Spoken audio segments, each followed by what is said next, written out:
They ran on by. So then we went in about 4 hours before the seaborne troops went in, and about 4 hours after we started collecting the 6th, well, I got back with my regiment again, and we started on one of the towns that was on our list for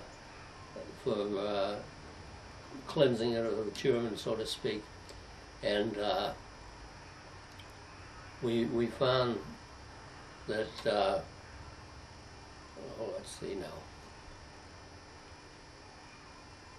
I'm sorry for this lapse I have. That's fine, no problem. Yeah. Anyway, I got wounded in this first town, and we'd gone down one side of the village. It was a little country town, and there was homes, and then there was, right across the way was the barn and so forth. And we'd gone down the end of one street, and toward the center was fields, and I think the Germans were there. And I'm sorry. That's okay. And we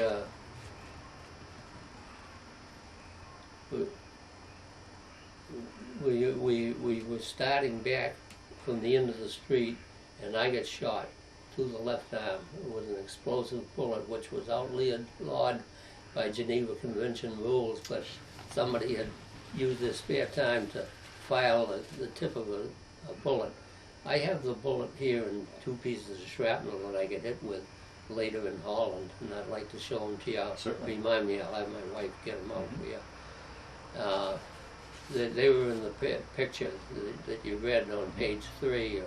I was holding them in the palm of my hand. They took a picture of the hardware that I get hit with. So anyway, what did that feel like? Was it? I mean, what's it feel like to be shot? It felt like somebody had hit me with the side of a shovel. It knocked me down, but there wasn't a whole lot of pain because the shock of being hit and wounded and the adrenaline compensates for the pain somehow. Yeah. I don't know what the explanation is, but I've always heard that sometimes when a fellow has a grievous wound, he doesn't feel as much pain as you'd think he would, because there's a certain amount of shock that sets in, and kind of takes care of the pain. So anyway, I motioned like this where I thought the shots were coming from, because after I fell, there was a wall on one side of me, and they put 2 more shots near my head, and it spattered against the wall. So I motioned like this to the 2 fellows I was with, in the direction the shots were coming from, and they stuck their rifles around the corner and just fired at random in that direction.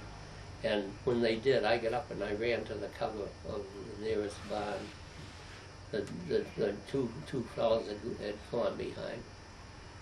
So then we went up the street, and we, at the head of the company street, the head of the town's main street, where we had set up company headquarters. It was kind of like behind the hedgerow. That's where the wounded was being taken, and as well as German wounded that were taken, and we waited for seaborne troops to come up to us to take us back to England. And the first one I saw, incidentally, was a black man. He was driving the truck that come up to take us back. And at that time, the blacks were relegated to mostly driving jobs and things like that. Segregated from the rest of the army, weren't they? They weren't in combat units. Yeah. But I appreciated what this fellow did. Yeah. Even though he only drove a truck and took me back. And one odd thing, when I was in the truck, they put me aside of this young German soldier, and his arm was hanging by shreds, and I went to hold his arm steady from the motion of the truck so he wouldn't be jostled too much. I thought it was a little bit incongruous because you know, a half hour earlier we're trying to kill each other. Now I'm trying to help him.